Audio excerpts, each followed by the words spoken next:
I still remember the sound of the tape ripping off that cardboard box. My hands were shaking so hard I could barely peel it open. I thought maybe, just maybe, it was some kind of surprise gift, a last-minute blessing, something to make up for all the tension between us. But when I lifted the lid, the smell hit me first. Burnt fabric, acrid smoke. My heart dropped before my eyes even registered what was inside. There it was, my wedding dress. The lace I had chosen so carefully, the satin I had spent hours fitting, the veil I had pictured floating behind me, all reduced to a blackened, charred mess.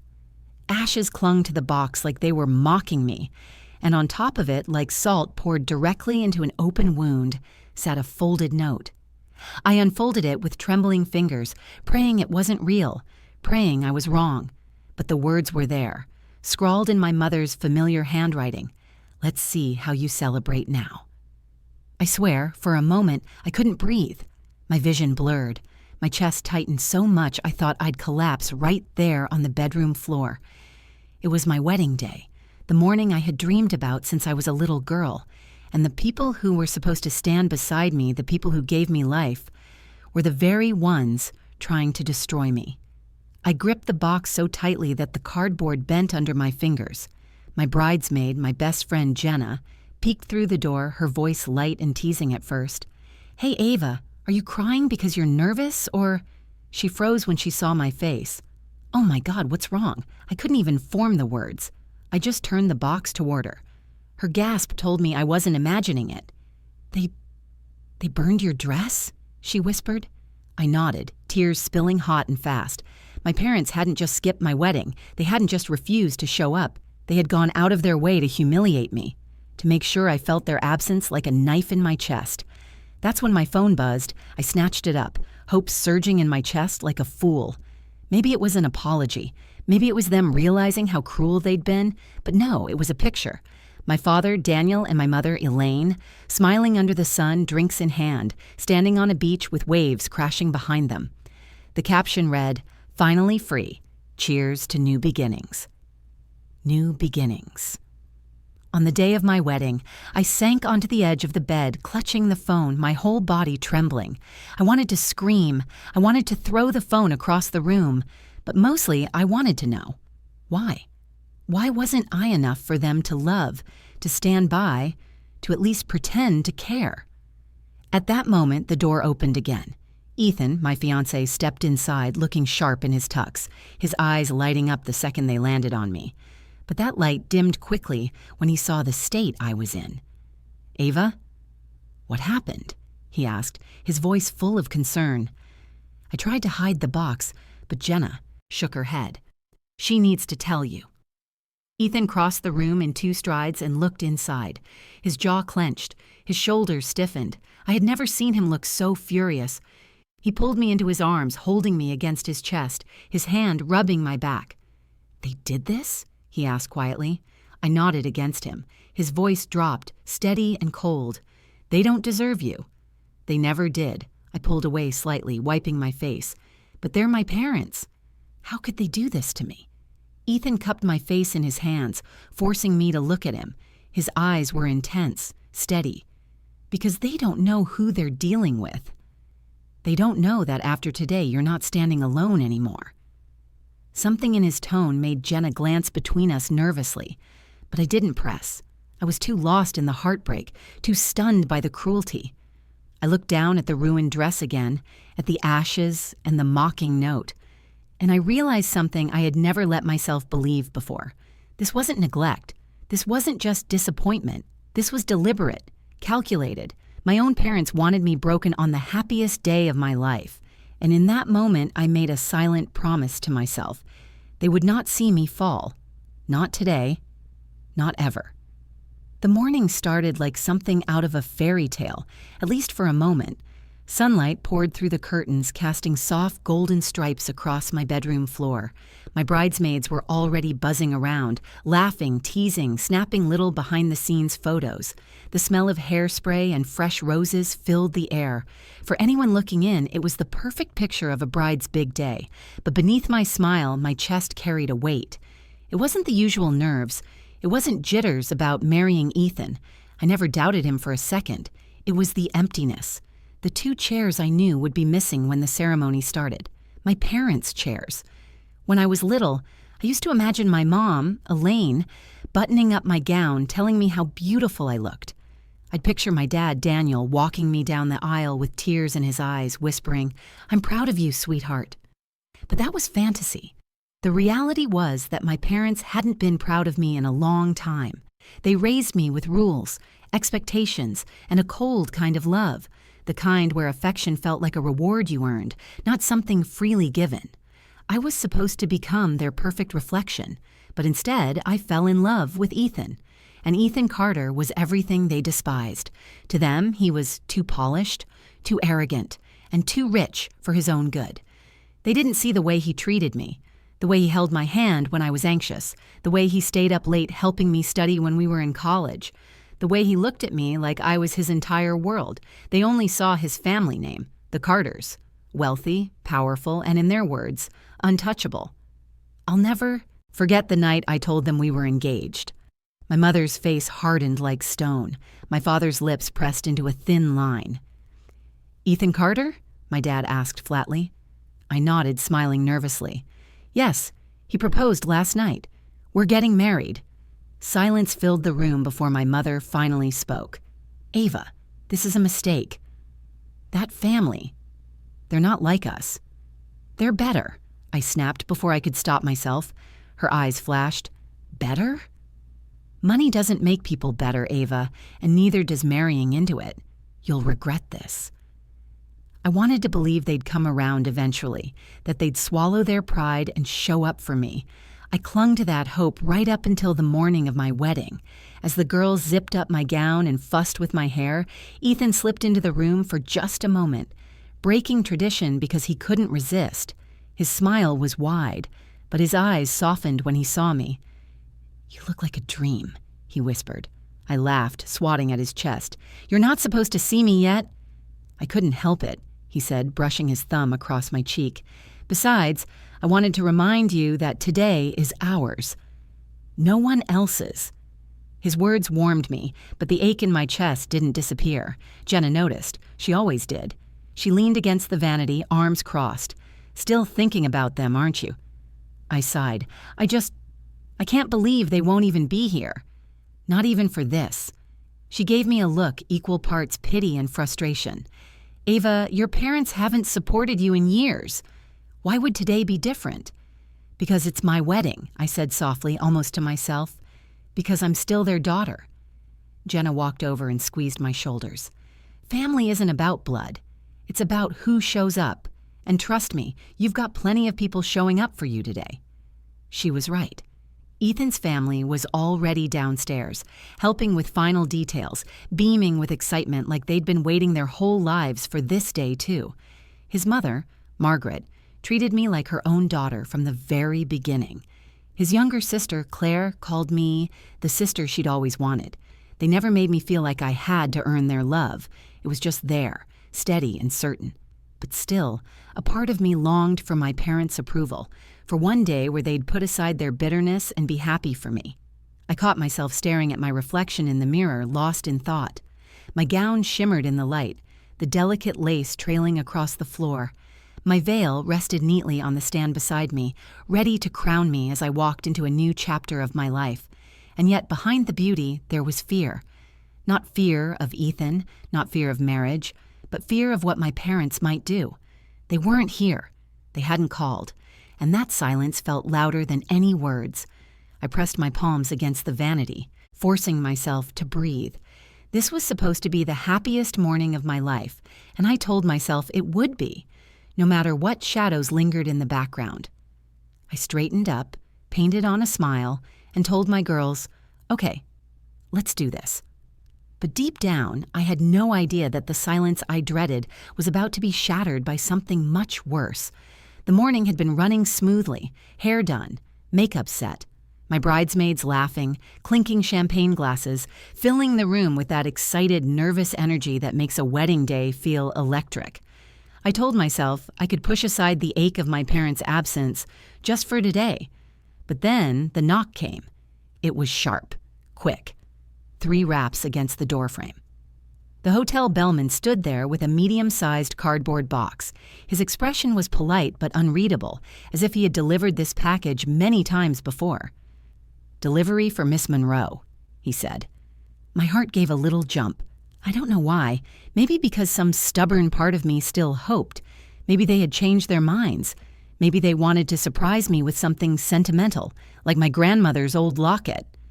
I took the box from him with shaky hands. It wasn't heavy, but something about it felt wrong. The cardboard was smudged, faintly stained, and as I carried it inside, I noticed the faint smell. Burnt. Everyone else was busy fussing with jewelry and lipstick, so no one noticed me slip to the side, kneel on the carpet, and peel the tape back. My hands trembled. My breath came shallow. When I opened it, the smell punched me in the face. Smoke. Ash. Ruined fabric. I froze. My stomach twisted. Inside lay what used to be my wedding dress, or at least pieces of it. The once white satin was charred, blackened at the edges, the lace shredded and brittle. The veil I had chosen with such joy just weeks ago was nothing but scorched threads tangled into a smoky heap. For a second, I thought I was dreaming. My mind couldn't process it. I reached in, lifted a piece, and the fragile fabric disintegrated in my hands, scattering ash onto the carpet. Then I saw it.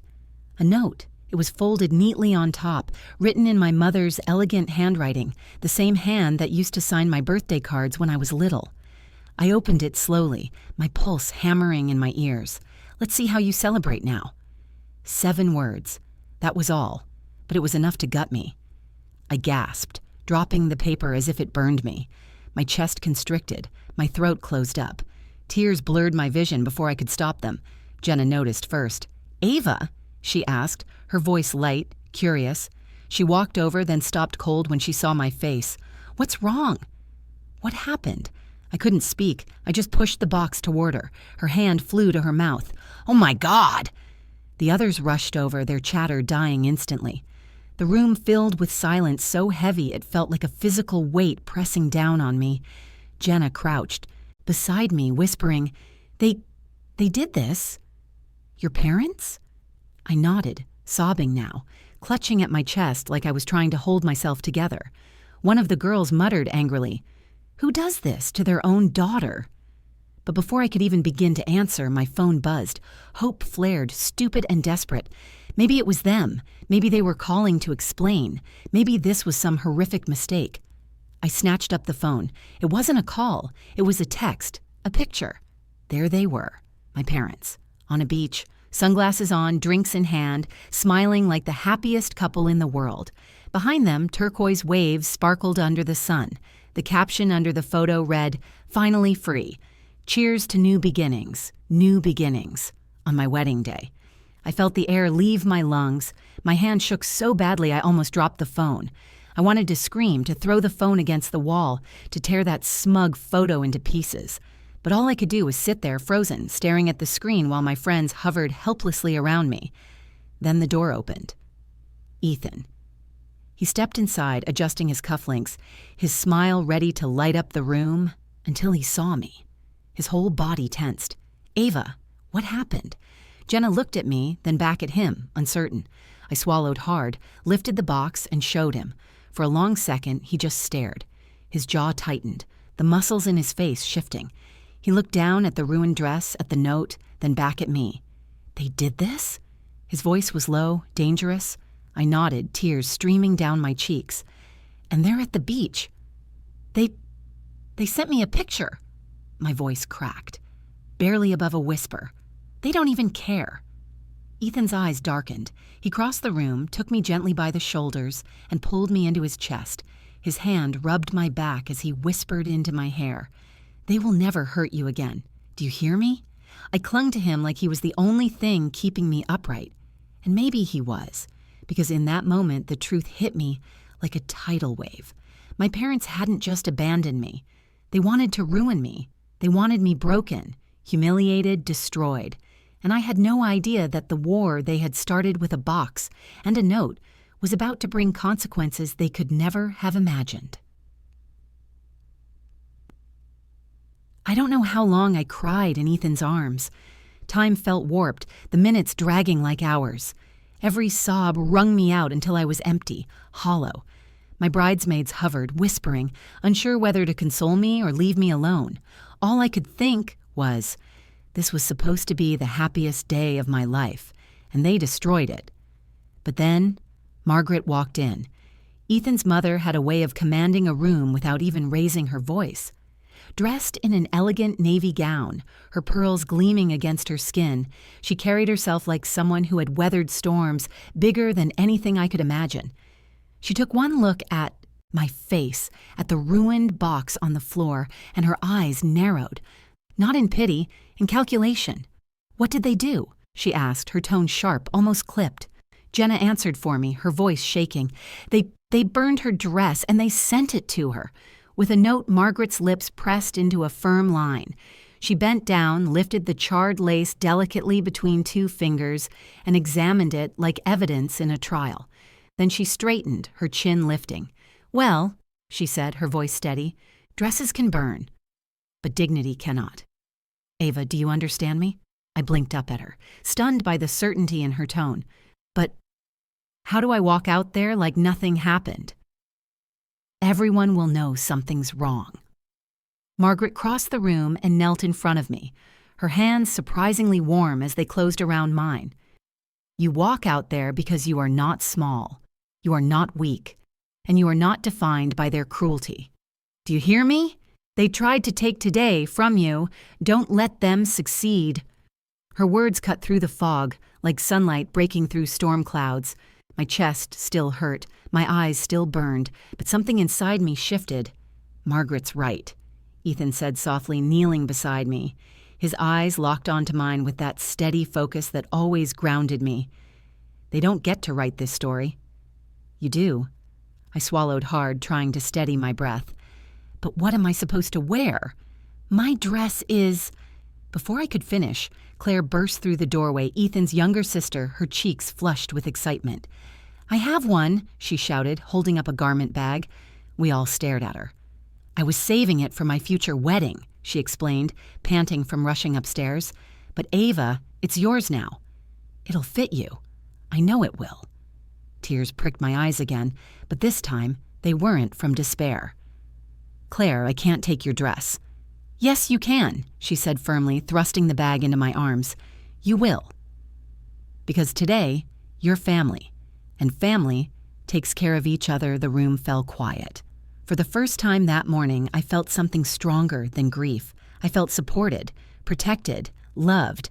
I nodded, clutching the garment bag. "Okay, let's do it." As my bridesmaids helped me change, Margaret stepped aside with Ethan. Their voices were low, but I caught fragments. "They crossed a line," Margaret whispered. Ethan's reply was steel. "They'll regret it." I didn't press, not then. My focus was on slipping into the ivory gown Claire had given me. It wasn't the dress I had dreamed of, but as the satin slid over my skin, I realized it didn't matter. What mattered was the promise I made to myself. I would not give my parents the satisfaction of seeing me broken. When I finally stood before the mirror, fully dressed, my veil pinned carefully, Margaret returned to my side. She studied me for a long moment, then smiled. "There, she is," she murmured, "stronger than they ever imagined." Her words anchored me. I took one last shaky breath, then straightened my shoulders. My parents wanted me to collapse, to hide, to let shame swallow me whole. Instead, I was about to walk down that aisle, look into Ethan's eyes, and claim my joy anyway. That was the moment I decided. No matter what came after, no matter what fallout their cruelty caused, I was done letting my parents define me. I would stand tall. I would celebrate. And I would show them that the fire they tried to use against me only forged me stronger. The music began, soft, soaring notes that seemed to reach inside me and lift me out of the heaviness I'd been carrying. My arm was looped through Margaret's because my father wasn't there, and Margaret insisted she would be proud to walk me down the aisle herself. The doors swung open, and for a heartbeat, the entire world stilled. Everyone turned, eyes wide, waiting for the bride. I expected to feel shame, fear, maybe even whispers about the missing Monroes. But instead, as I stepped forward in Claire's gown, something extraordinary happened. The guests rose to their feet. Gasps filled the room, not because of what was missing, but because of what was there. Me, still standing, still smiling through tears. My eyes found Ethan at the altar. He was watching me as if nothing else existed. His lips parted, his chest rising with a deep breath, like he'd been holding it until he saw me. In that look, I saw everything. His love, his anger at what had been done to me, and his vow that no one would ever hurt me again. Step by step, I walked down the aisle, my veil shimmering under the lights. My hands were trembling, but my chin was high. When Margaret finally placed my hand into Ethan's, she whispered, "She's yours now. Protect her." And he nodded, fierce and certain. The ceremony itself passed in a haze. Vows were spoken, rings exchanged, and the moment came where the officiant declared us husband and wife. Ethan kissed me with a passion that silenced every doubt in my heart.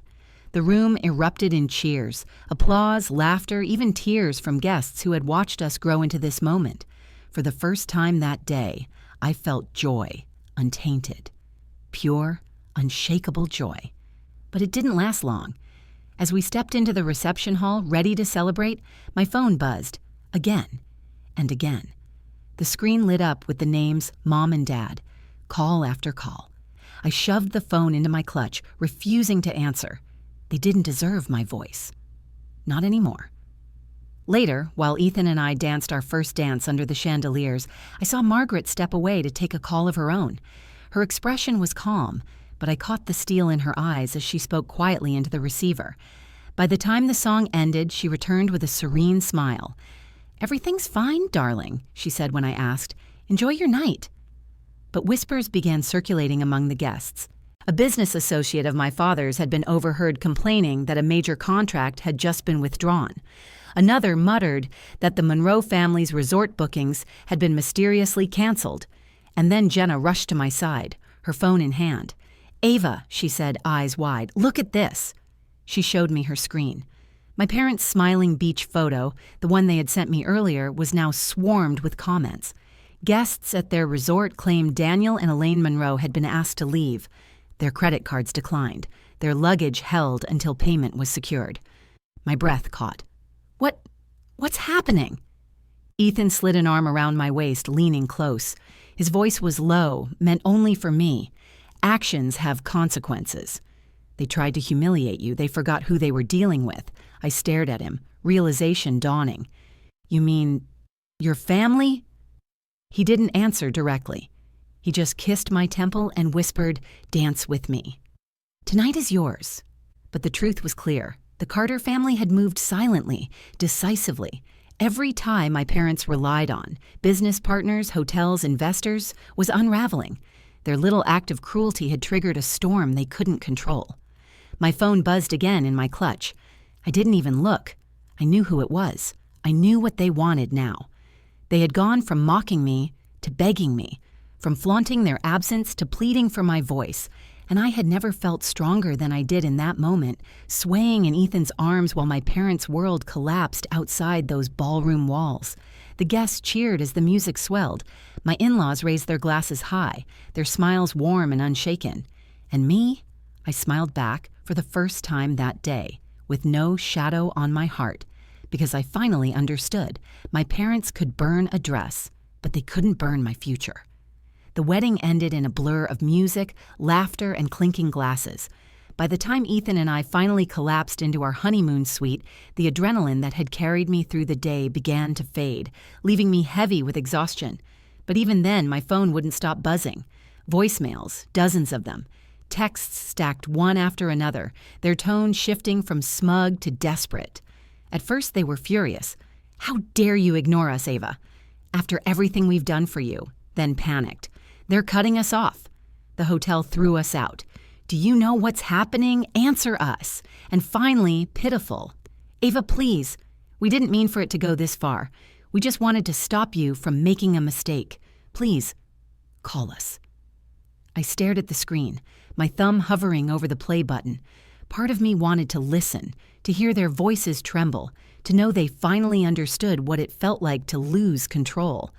Another part of me wanted to throw the phone across the room and never look at it again. Ethan touched my hand, grounding me. "You don't owe them anything," he said quietly. He was right. But deep down, I grieved. Not for their businesses, not for their humiliation, but for the parents I never had. The ones I used to imagine, who would have been proud to see me in a gown, who would have cried happy tears during the vows, who would have hugged me after the first dance. Those parents didn't exist, and maybe they never had. The next morning, the headlines confirmed what I already suspected. Monroe Enterprises loses key investors overnight. Hospitality partners cut ties with Monroe family. Resort owners declined to comment on Monroe eviction. The downfall was swift and public. Their vacation had turned into a spectacle, their once untouchable name now synonymous with scandal. And I hadn't lifted a finger. The Carter family had done it quietly, efficiently, like brushing dirt off their shoes. Margaret never admitted it outright. But when I thanked her at brunch the next day, she simply smiled and said, "Family takes care of its own." For the first time in my life, I felt like I belonged to a family that chose me, not one that resented me. But the truth? It wasn't victory I felt most strongly. It was release. For years, I had begged for their love, twisted myself into knots trying to win approval that would never come. I sacrificed my peace to chase their validation, believing if I just tried harder, if I just became what they wanted, they would finally see me. And on my wedding day, with that charred dress in a cardboard box, I finally understood I would never be enough for them. Not because of who I was, but because of who they were. That realization hurt, but it also freed me. When my phone rang again that afternoon, I silenced it without hesitation. I didn't block them, not yet, but I didn't answer either, because sometimes silence speaks louder than any words. I walked out onto the balcony, the city skyline glittering beneath the sun, and Ethan slipped his arms around me from behind. "You're quiet," he murmured. "I'm thinking," I admitted. "About them?" "About me." I turned in his arms, resting my forehead against his chest. For the first time, I'm not a daughter trying to be enough. I'm just me. And I think I like who that is. He kissed the top of my head. "So do I, more than you'll ever know." That's when it hit me. The lesson I wanted to carry forward, the one I wished I could pass to anyone listening. Family isn't always blood.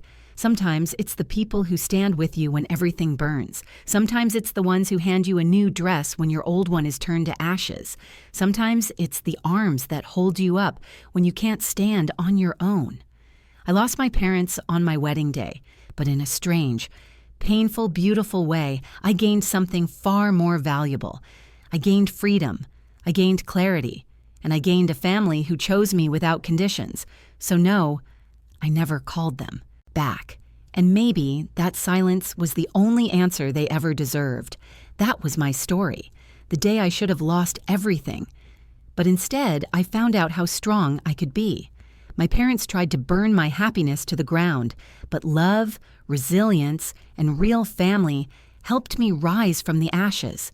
If this story moved you, if it made you think about family, resilience, or the meaning of true love, please take a moment to like this video. It tells me you want more stories like this. I'd also love to hear from you in the comments. Have you ever faced betrayal from someone you thought you could count on? Or have you discovered that family sometimes comes from people who choose you, not just the ones you're born into? Share your story. I read every single one. And your experiences inspire not just me, but this whole community. And if you haven't already, don't forget to subscribe to the channel and hit that notification bell. We've got more powerful emotional stories coming your way, and I don't want you to miss them. Thank you for listening. Thank you for sharing this moment with me, and remember, no matter what you face, no one can burn your future unless you let them.